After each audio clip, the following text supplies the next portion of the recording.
yeah, so that was the diagram. But what they don't tell you is that this diagram only tells you half the story, because Norwegians, they pay from 70 to 102% in tax.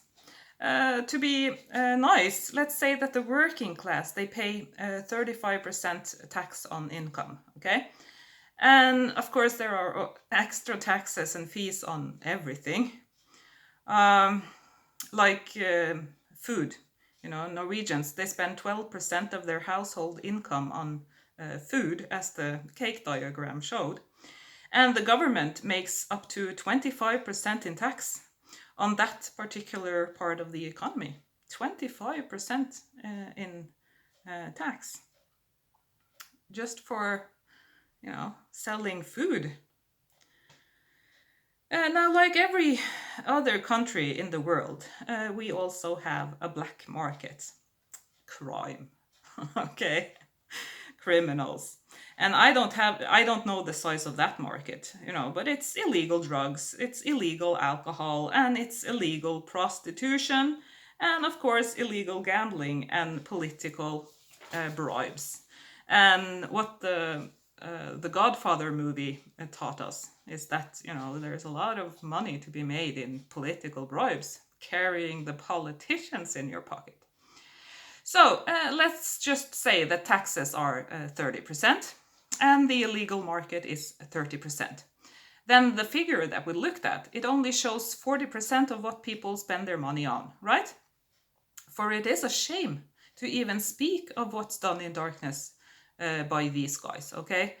It's a massive cover up. Now, I want to show you this column diagram too.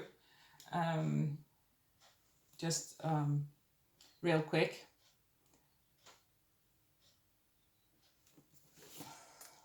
Here you go. It's this column diagram shows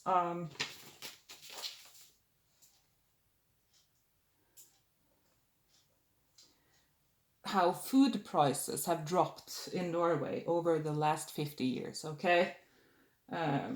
So they used to be over 40% of income. You spent over 40% of your income on food in the 50s.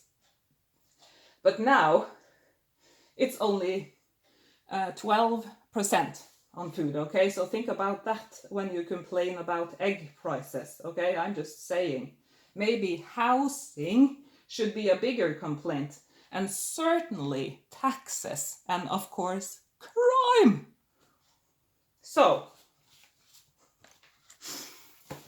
back to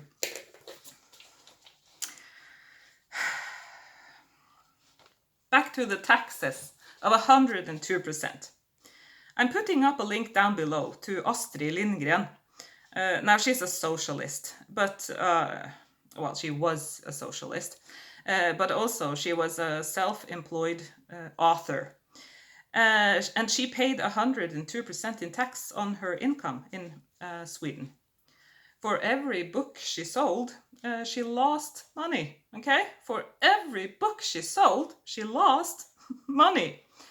Now, she was the author of Pippi, Pippi Longstocking. And Pippi is the story of a pirate's daughter, no less, okay? In Norway, we have a children's anti-hero, and he's also a pirate, and his name is Captain Sabertooth.